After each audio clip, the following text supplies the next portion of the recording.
నమస్తే Telangana, welcome to T News. నేను మమత. ముందుగా బులెటిన్లో హెడ్లైన్స్. నేడు మహబూబాబాద్లో కేసీఆర్ రోడ్ షో. బీఆర్ఎస్ అభ్యర్థి కవితకు మద్దతుగా ప్రచారం.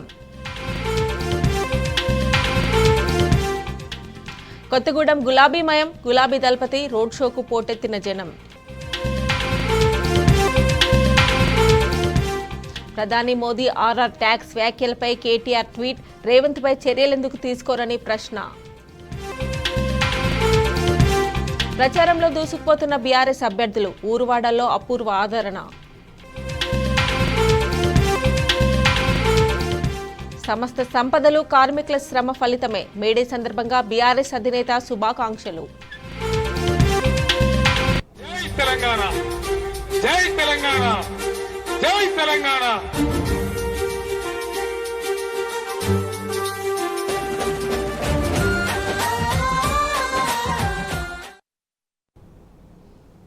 ఖమ్మం, కొత్తగూడెం జిల్లాలో బీఆర్ఎస్ అధినేత కేసీఆర్ బస్ యాత్రకు ప్రజలు బ్రహ్మరథం పట్టారు.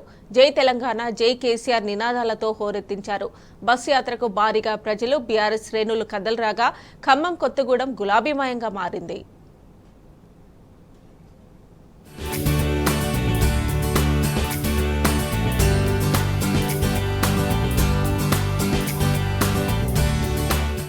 ఊరూరా జన ప్రభంజనం, ఎటు చూసినా గులాబీవనం.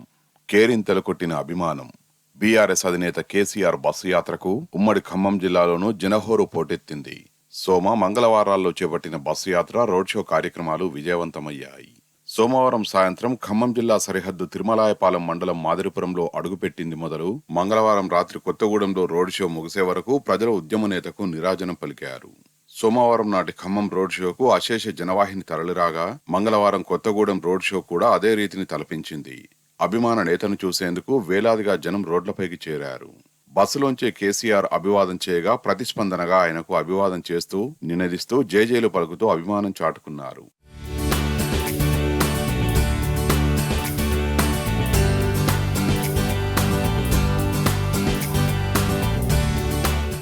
ఖమ్మంలో మాజీ మంత్రి అజయ్ కుమార్ నివాసంలో బస చేసిన కేసీఆర్ పార్టీ నేతలు, కార్యకర్తలతో ఉత్సాహంగా గడిపారు. సెల్ఫీలు దిగి జోష్ నింపారు. ఖమ్మంలో బీఆర్ఎస్ కార్పొరేటర్లతో ప్రత్యేకంగా మాట్లాడారు. రాజ్యసభ సభ్యుడు బండి పార్థసారథిరెడ్డి, సత్తుపల్లి మాజీ ఎమ్మెల్యే సండ్ర వెంకట వీరయ్య, కొత్తగూడెం మాజీ ఎమ్మెల్యే వనమా వెంకటేశ్వరరావు కేసీఆర్తో భేటీ అయ్యారు. ఖమ్మం లోక్సభ నియోజకవర్గంలో బీఆర్ఎస్ కు సానుకూల పరిస్థితి ఉన్నదని, పార్టీ నేతలు సమన్వయంతో పనిచేయాలని నేతలకు దిశానిర్దేశం చేశారు.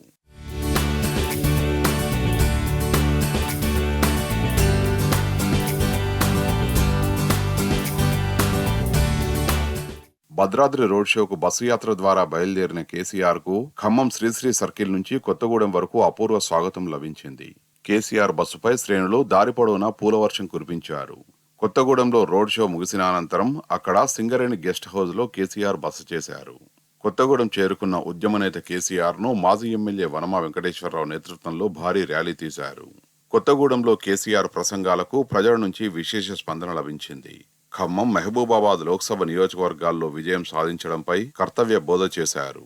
కొత్తగూడెం రోడ్ షోలో కేసీఆర్ ఉర్దూలో అనర్గళంగా ప్రసంగించి ముస్లిం మైనారిటీలను ఆకట్టుకున్నారు. బాయియో ఔర్ బెహనో అంటూ సంబోధించారు. లౌకికవాదాన్ని కాపాడేది, ముస్లిం మైనారిటీలకు అండగా ఉండేది బీఆర్ఎస్ పార్టీయేనని భరోసా ఇచ్చారు. తన కంఠంలో ప్రాణముండగా ముస్లిం మైనారిటీల హక్కులకు భంగం కలగనివ్వబోమని స్పష్టం చేశారు.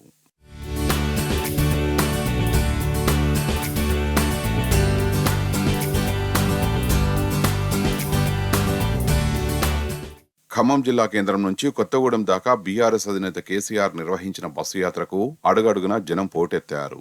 ఖమ్మం అభ్యర్థి నామా నాగేశ్వరరావు గెలుపు కోసం ఖమ్మం, కొత్తగూడెంలో 2 చోట్ల రోడ్ షోల్లో వేలాది మందిని ఉద్దేశించి ప్రసంగించారు. రాష్ట్రం నుంచి ఢిల్లీకి ఆర్ఆర్ ట్యాక్స్ వెళ్తుందని చెప్తున్న ప్రధాని మోదీ, సీఎం రేవంత్ రెడ్డిపై ఈడీ విచారణ ఎందుకు చేయరని 2 చోట్ల కేసీఆర్ ప్రశ్నించారు. అన్నారుగూడెం గ్రామంలో అంతా యువకులే. ఎవ్వరి మెడలో కండువా లేదు, నెత్తిన ఏ పార్టీ టోపీ లేదు. కేసీఆర్ కనిపించగానే జై కేసీఆర్ అని నినదిస్తూ పరుగులు పెట్టారు.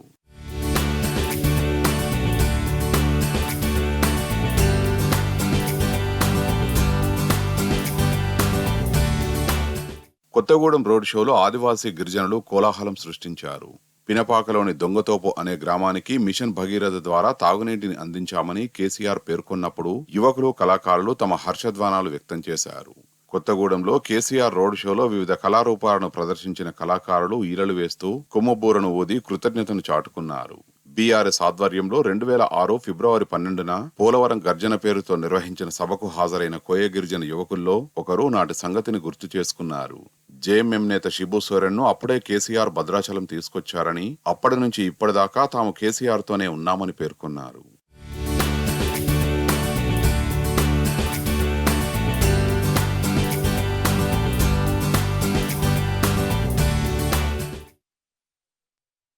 ఇక కాంగ్రెస్ బీజేపీ అవినీతికి కవలపిల్లలన్నారు బీఆర్ఎస్ అధినేత కేసీఆర్.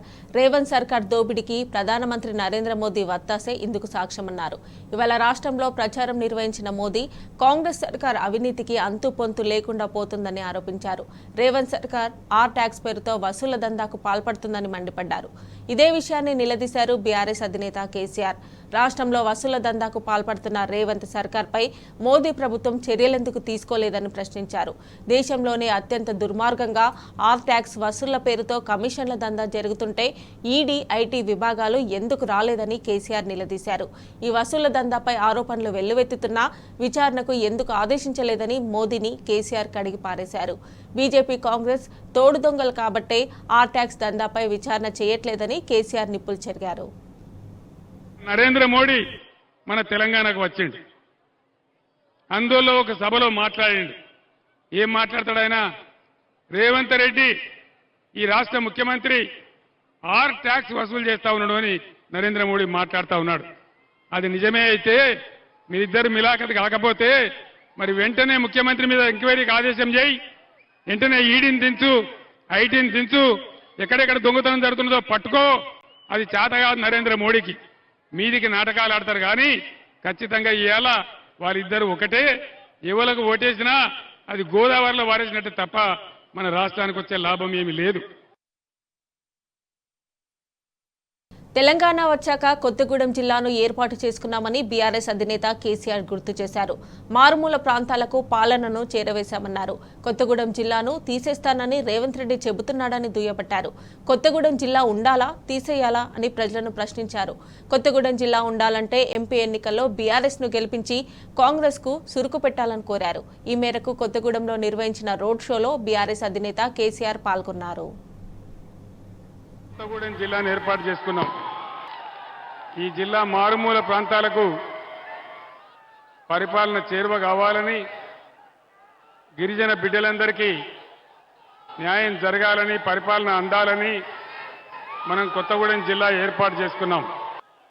కొత్తగూడెంలో మెడికల్ కాలేజీ పెట్టుకున్నాం, ఇంజనీరింగ్ కాలేజీ పెట్టుకున్నాం, పట్టణాన్ని కూడా బ్రహ్మాండంగా తీర్చిదిద్దుకున్నాం. మీ అందరికీ చరిత్ర తెలుసు. చాలా దూరంలో ఉండే చెర్ల, వాజేడు, దుమ్ముగూడెం మండలాలు ఖమ్మం పోవాలంటే చాలా ఇబ్బందిగా ఉండేది. కావాలనే మనం ఇక్కడ జిల్లా ఏర్పాటు చేసుకున్నాం. ఈరోజు ఈ రాష్ట్రాన్ని పరిపాలిస్తున్నటువంటి పార్టీ ముఖ్యమంత్రి రేవంత్ రెడ్డి చాలా క్లియర్గా చెప్తా ఉన్నాడు. కొత్తగూడెం జిల్లా తీసేస్తా అని చెప్తా ఉన్నాడు. కొత్తగూడెం జిల్లా ఉండానా, తీసేయనా? కొత్తగూడెం జిల్లా ఉండానా, తీసేయనా? వినబడతలేదు, గట్టిగా చెప్పాలి. కొత్తగూడెం జిల్లా ఉండానా? కొత్తగూడెం జిల్లా ఉండాలి. మీ అందరికీ లాభం జరగాలంటే ఖచ్చితంగా ఈ పార్లమెంట్ ఎలక్షన్లో నామా నాగేశ్వరరావు గారి వాళ్ళే అక్కడ కవిత గెలవాలి. ఈ కాంగ్రెస్ ప్రభుత్వానికి సురుకు పెట్టాలి. అరచేతిలో వైకుంఠం చూపించి కాంగ్రెస్ మోసం చేసిందని బీఆర్ఎస్ అధినేత కేసీఆర్ మండిపడ్డారు. రైతు బంధు 15,000 ఇస్తామని మోసం చేశారని ఆగ్రహాన్ని వ్యక్తం చేశారు. కళ్యాణ లక్ష్మి కింద ఇస్తామన్న తులం బంగారం ఎవరికైనా వచ్చిందా అని ప్రశ్నించారు. ఏ ఒక్క హామీని కూడా కాంగ్రెస్ నెరవేర్చలేదని ధ్వజమెత్తారు. బీఆర్ఎస్ హయాంలో మిషన్ భగీరథ ద్వారా మారుమూల గ్రామాలకు సైతం నీళ్లిచ్చామని కేసీఆర్ గుర్తు చేశారు. వైకుంఠం చూపించి అడ్డగోలు వాగ్దానాలు చేసి ప్రజలను దారుణంగా మోసం చేసింది కాంగ్రెస్ పార్టీ. మీ అందరికి తెలుసు ఎటువంటి వాగ్దానాలు చేసినారు. కేసీఆర్ గారు కేవలం 10,000 రూపాయలు ఇస్తా ఉన్నారు రైతు బంధు. మేము 15,000 ఇస్తామని చెప్పినారు. ఆ 5,000 అయినా సరే రైతు బంధు వచ్చిందా? రైతు బంధు అందరికీ వచ్చినాదండి? వినబడతలేదు. రైతు బంధు రాలేదా? కళ్యాణ లక్ష్మి ఇస్తే కేసీఆర్ గారు 1,00,000 రూపాయలు ఇస్తా ఉన్నారు. మేము తులం బంగారం ఇస్తామన్నారు. ఎవరికన్నా తులం బంగారం వచ్చిందా? ఈరోజు మహిళలకు ప్రతి ఒక్కరికి కూడా 2,500 రూపాయలు ఇస్తామన్నారు. వచ్చిందా ఎవరికైనా? కేసీఆర్ కేవలం 1,00,000 రూపాయలే రుణమాఫీ చేశాడు. ముఖ్యమంత్రి చెప్పినాడు, మీరందరూ కలిసి వెంటనే పోండి, 2 లక్షల రుణం తెచ్చుకోండి. తెచ్చుకుంటే మీకు తప్పకుండా 2 లక్షల రుణమాఫీ చేస్తున్నారు. 2 లక్షల రుణమాఫీ అయ్యిందా? వినబడతలేదు. 2 లక్షల రుణమాఫీ అయ్యిందా అండి? మరి ఏమైంది కాంగ్రెస్ పాలనలో? మేము అధికారంలోకి రాగానే 6 గ్యారంటీలకు చట్టం చేసి చట్టబద్ధత కల్పించి మీ అందరికీ కూడా న్యాయం చేస్తామని చెప్పి ఆనాడు వాళ్ళు చెప్పినారు. ఏది కూడా చేయలే, ఏ ఒక్క హామీ చేయలే. మరి ఏం చేస్తారు వీళ్ళు? ఆనాడు 24 గంటల కరెంట్ వచ్చింది రైతాంగానికి. ఈరోజు కరెంట్ వస్తుందా? కరెంటు కోతలు అవుతున్నాయా? మరి ఏమైంది కరెంటుకు? కేసీఆర్ ఉన్నప్పుడు ఒక రెప్పపాటు కూడా పోనటువంటి కరెంటు ఇప్పుడు ఎక్కడికి మాయమైపోయింది. ఇదే జిల్లాలో ఒక గిరిజన గూడెం ఉంటుంది, పినపాక నియోజకవర్గంలో. బ్రహ్మాండంగా మిషన్ భగీరథ కార్యక్రమం పెట్టి ఒక చిన్న ఊరు, చాలా చిన్న ఊరు, గిరిజన గ్రామం దొంగతోపు అని చెప్పి ఒక చిన్న గూడెం ఉంటుంది. అక్కడికి కూడా నీళ్లు పంపించినాం. ఇలా మిషన్ భగీరథ నీళ్లు సక్రమంగా వస్తున్నాయా? అక్కడ ఇబ్బంది జరుగుతూ ఉంది. అదేవిధంగా గిరిజన బిడ్డలకు 3 ఫేజ్ కరెంట్ ఇవ్వాలని, బ్రహ్మాండంగా అందరికి కూడా వ్యవసాయం జరగాలని, వాళ్ళ పంటలు పండాలని, వాళ్ళందరికీ కూడా కోట్లాది రూపాయలు ఖర్చు పెట్టి 3 ఫేజ్ కరెంట్ ఇప్పించినాం. ఇవాళ అక్కడ కూడా మోటార్లు కాలుతా ఉన్నాయి, పొలాలు ఎండిపోతా ఉన్నాయి, రైతులు బాధపడతా ఉన్నారు. ఇక సిద్దిపేటలో బీఆర్ఎస్ ఎన్నికల ప్రచారంలో ఎమ్మెల్యే హరీష్ రావు మాట్లాడుతున్నారు. లైవ్ చూద్దాం. కార్యక్రమాల్లో, వివిధ అభివృద్ధి కార్యక్రమాల్లో స్వంత డబ్బును వెచ్చించడానికి ముందుకు వస్తున్నటువంటి వ్యక్తి. అందరికీ ఆయనకున్న తేడా ఏంటంటే, అందరేమో ఆస్తులు సంపాదించుకోవాలని వస్తే తన ఆస్తులను ప్రజలకు పంచడానికి ముందుకు వస్తున్న వ్యక్తి వెంకట్రామరెడ్డి గారు. ఆయన ఒక ట్రస్ట్ పెట్టి పేద విద్యార్థులను చదివించడానికి, మరి నిరుద్యోగ యువతకు శిక్షణ ఇప్పించడానికి, పేదల కోసం ఇటు ప్రభుత్వ కార్యక్రమాలతో పాటు సొంత కార్యక్రమాలు అమలు చేయడానికి ముందుకొస్తా ఉన్నారు. అలాంటి మంచి మనిషిని ఆశీర్వదించాలని నేను కోరుతా ఉన్నా. ముఖ్యంగా రాబోయే రోజుల్లో బీజేపీ పార్టీ వాళ్ళు ఇంకొన్ని ఫేక్ వీడియోలు, ఇంకొన్ని అబద్దాలను, గోబాల్స్ను ప్రచారం చేస్తారు. వాళ్ళు ఓడిపోతున్నామని అర్థమైంది. ఫ్రస్ట్రేషన్తో ఏంటంటే కొన్ని అబద్దాలను, ఫేక్ వీడియోలను సోషల్ మీడియాలో ఇచ్చి ప్రజలను కన్ఫ్యూజ్ చేసే ప్రయత్నం చేస్తారు. మెదక్ పార్లమెంట్ ప్రజలకు ఈ సందర్భంగా నేను ఇప్పుడే విజ్ఞప్తి చేస్తా ఉన్నా, ఈ సోషల్ మీడియాలో వచ్చే ఫేక్ వీడియోలను నమ్మకండి, ఫేక్ వార్తలను నమ్మకండి. ఎందుకంటే వీళ్ళు 2-3 రోజులు ఓట్లున్నాయనగా అబద్దాలను, కొన్ని ఫేక్ వీడియోలను మీ ఫోన్లకు పంపించి అది నిజమని నమ్మించి లబ్ధి పొందాలనే కుట్ర ఇవాళ బీజేపీ నాయకులు చేస్తా ఉన్నారు. గతంలో చేసిన చరిత్ర వాళ్ళకు ఉంది. దుబ్బాక ఉప ఎన్నికల్లో అట్లనే చేసిండ్రు. ఇప్పుడు కూడా అట్లాంటి తప్పుడు వీడియోలను సోషల్ మీడియాలో ప్రచారం చేసి అబద్దాలను చెప్పి ప్రజలను కన్ఫ్యూజ్ చేసి రాజకీయంగా లబ్ధి పొందాలనే ప్రయత్నం చేస్తారు. ఈ ఫేక్ వీడియోలను, అబద్దాలను, గోబల్స్ ప్రచారాన్ని, వెంకట్రామరెడ్డి గారి మీద చేస్తున్న దుష్ప్రచారాన్ని ఎవరు కూడా నమ్మొద్దని, అందులో ఎంత మాత్రం నిజం లేదని, దాని మీద ఎన్నికల కమిషన్ కు కూడా బీఆర్ఎస్ పార్టీ తరఫున ఫిర్యాదు కూడా చేస్తున్నాం. ఎందుకంటే ఒక అభ్యర్థి మీద అబద్దాలు ప్రచారం చేసి లబ్ధి పొందడం కరెక్ట్ కాదు. అందువల్ల ఆయన మీద రేపు పోలీస్ స్టేషన్ లో కూడా ఫిర్యాదు చేస్తున్నాం, ఎలక్షన్ కమిషన్ కు కూడా ఫిర్యాదు చేస్తున్నాం. అసలు ఆయన మీద ఎలాంటి మచ్చలేనటువంటి మనిషి మీద బురద జల్లడం ద్వారా లబ్ధి పొందాలనే ప్రయత్నం చేస్తున్నారు.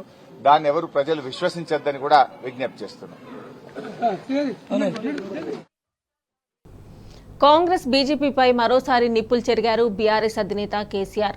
ఇచ్చిన హామీలను కాంగ్రెస్ ఇంతవరకు అమలు చేయలేదని దుయ్యబట్టారు. కేంద్ర విచారణ సంస్థలు బీజేపీ జేబు సంస్థలుగా మారిపోయాయని ఆగ్రహాన్ని వ్యక్తం చేశారు. ఢిల్లీ లిక్కర్ స్కామ్ మోదీ కల్పితమని కేసీఆర్ కుండబద్దలు కొట్టారు. ఈసారి కేంద్ర ప్రభుత్వ ఏర్పాటులో ప్రాంతీయ పార్టీలదే ముఖ్య పాత్ర అని తేల్చి చెప్పారు. 12 స్థానాల్లో బీఆర్ఎస్ గెలుపు ఖాయమని స్పష్టం చేశారు. ఈ మేరకు ఏఎన్ఐ ఇంటర్వ్యూలో కేసీఆర్ పలు అంశాలను ప్రస్తావించారు. सहानुभूति हासिल होगी या फिर कुछ और इसका। मैं एक सिंपल बात आपको कहूँगा, उन्होंने हर आदमी को, हर चीज़ को, हर सीएम को तंग किया पूरे देश में। नरेंद्र मोदी ने, साफ है, कितने सरकारें वो गिराए, कितने एमएलएस को वो खरीदे, कितना गंदा काम उन्होंने किया, देश जानता है।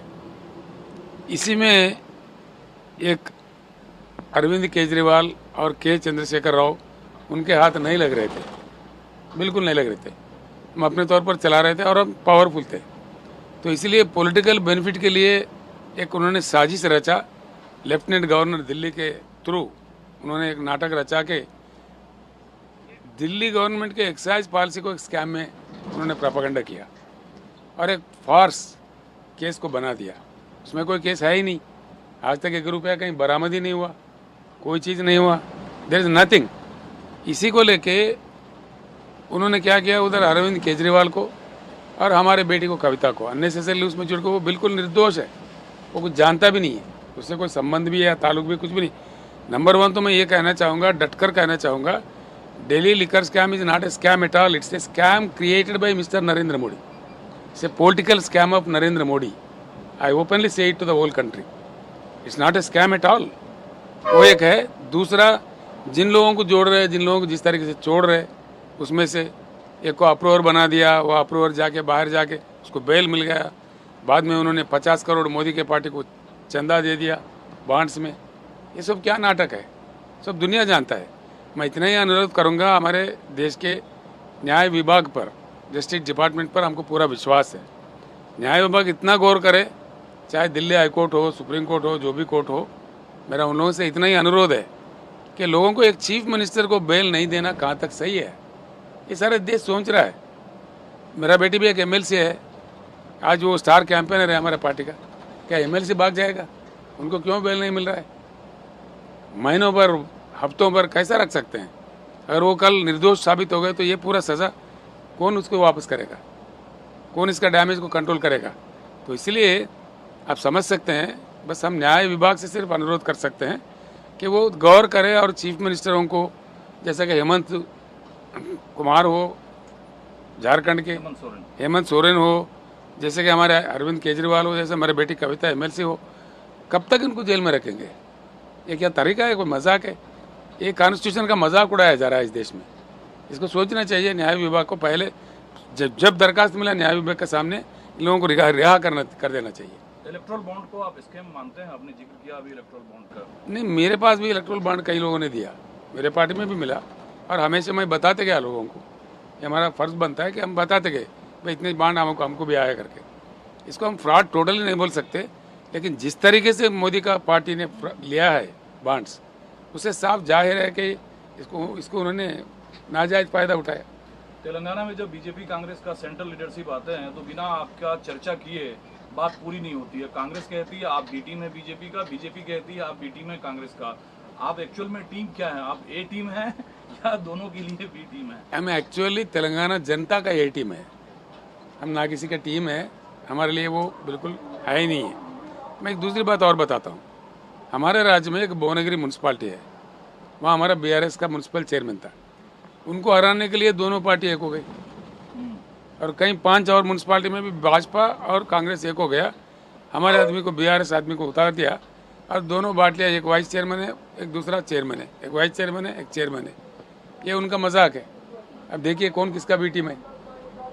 सर, नरेंद्र मोदी तो एनडीए की तरफ से घोषित प्रधानमंत्री उम्मीदवार हैं। इंडिया अलायंस की तरफ से अगर सरकार बनाने की मौका इंडिया अलायंस को मिलता है तो आपको क्या लगता है कौन प्रधानमंत्री के लिए सबसे अच्छे उम्मीदवार हो सकते हैं? It is too early to say now.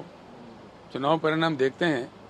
मैं तो समझता हूँ डेफिनेटली एनडीए को भरपूर मेजॉरिटी नहीं मिल रहा है, ना ही भाजपा को। 272 तो मिलेगा ही नहीं। बिल्कुल 100% आप देख लो उस परिणाम के बाद उनको सीधा सीढ़ी चढ़ने का मौका नहीं मिल रहा है, तो उसमें क्या बनता है क्या नहीं बनता है, विपक्ष दल और रीजनल पार्टीज क्या सोचते हैं क्या बैठ के, तब जाके कुछ परिणाम बता सकते हैं। रिजर्वेशन को लेकर आपकी क्या राय है, क्योंकि कांग्रेस लगातार कह रही है कि भाजपा रिजर्वेशन को खत्म करना चाहती है, डेमोक्रेसी को खत्म करना चाहती है, कॉन्स्टिट्यूशन को खत्म करना चाहती है। ये तो भैया प्रधानमंत्री खुद पार्लियामेंट में कहा कि 1000 साल याद रखेगा देश, ऐसा काम करूंगा, और तीसरी बार जीत गए। और सभी लोग भी भाजपा के तो कहीं एमपी कहीं वरिष्ठ लोग, जैसे कि वो जल साधन मंत्री है शेखावत, वो भी दे रहे हैं। क्या गलती है भाई संविधान को संशोधन करने में, क्या गलती है संविधान को नया लिखने में, क्या गलती है? तो इसमें लोगों का बन रहे अटकलें कि बिल्कुल ये पार्टी का रवैया ही है। जानते हैं जो दलितों के साथ अन्याय हो रहा है देश में, तो ये हर किसी को अनुमान है कि भाई ये बिल्कुल रिजर्वेशन निकाल भी सकते हैं। तेलंगाना को लेकर कितना सपना आपने पूरा किया और कितने सपने आपके अंदर अभी बाकी बचा है जो आप तेलंगाना के लिए करना चाहते हैं? 100% तेलंगाना मेरा सपना था, तेलंगाना अलग राज्य बनना, और उसको बना लिया मैंने। अच्छा काम चल रहा था। खैर कांग्रेस के अंधाधुन बयानों से, अंधाधुन आश्वासन से लोग थोड़ा गुमराह हो गए, लेकिन अब वो रियलाइज़ हो गए, बिल्कुल रियलाइज़ हो गए, एकदम फ्रंट है। अब तो निकालना चाहते, गुस्सा इतना निकालना चाहते थे। आप खुद देखेंगे इस पार्लियामेंट चुनाव में 100% हमको बहुत अच्छे परिणाम मिलेंगे। 17 में कितने, 17 में कितने? कम से कम 12 तो जीतेंगे हम, 12। एक आप देख लेना। फिर तो मुख्यमंत्री के लिए बड़ी दिक्कत हो जाएगी। वो किसको क्या दिक्कत होगा हमको जान नहीं है, लेकिन तेलंगाना जनता के लिए अच्छा होगा। Someone in तेलुगु से सर, तेलुगु में चाहूंगा कि आप बता पाएं तेलंगाना की जनता को क्या कांग्रेस 5 साल में वायदे पूरा की और कितना पूरा कर पाएगी? కాంగ్రెస్ అరచేతిలో వైకుంఠం చెప్పి పూర్తిగా మోసం చేసింది. వాళ్ళు ఏ ఒక్క హామీని నిలబెట్టుకోలేదు, నిలబెట్టుకునే పరిస్థితి కూడా లేదు. వాళ్ళు నిలబెట్టుకుంటున్నటువంటి ఆశ కూడా ఎవరికి లేదు. కాబట్టి కాంగ్రెస్కి పార్లమెంట్ ఎన్నికల్లో బుద్ధి చెప్పాల్సిందే. के कविता जेल में है और आप उनके पिता हैं, जो आरोप उन पर है उस आरोप को आप कैसे देखते हैं? उसी आरोप में अरविंद केजरीवाल भी जेल में है। అవన్నీ ఫార్స్ అండి, పనికి మాలినటువంటి. కవిత నిర్దోషి, అమ్మాయికి ఏమి తెలియదు. అసలు ఢిల్లీ లిక్కర్ స్కామ్ కూడా స్కామ్ కాదు. నేను ఈ మధ్యన టీవీలో కూడా చెప్పాను. తప్పకుండా వాళ్ళు కడిగిన ముత్యాలలాగా బయటకు వస్తారు. అదంతా ఫార్స్, నరేంద్ర మోడీ యొక్క కుట్ర. एनडीए को कितनी सीटें मिलेगी और इंडिया अलायंस के लिए क्या आकलन है? एनडीए या भाजपा को सीधा तो 272 नहीं मिलेंगे, और एनडीए भी 250 पार नहीं करेगी। थर्ड फ्रंट की कोई गुंजाइश आफ्टर पोल फिर आप देखते हैं? क्षेत्रीय दल फिर से एक अलग गठबंधन? बिल्कुल पॉसिबल है, इसमें कोई संभव नहीं, ये कोई असंभव बात नहीं है। असंभव की बात होता ही नहीं है, ये बिल्कुल मुमकिन है। आप लीड करेंगे उसे? Definitely I will play a big role. I will go with a good number of MPs. I will try to lead the whole thing also. बगल के राज्य जो आपके मित्र भी हैं, चंद्रबाबू नायडू साहब भाजपा के साथ टैक्टिकल अलायंस में हैं और वहां भी चुनाव है, वो भी मारे जाएंगे जब एनडीए में है तो। ఇవి bulletin updates. Keep watching tea news.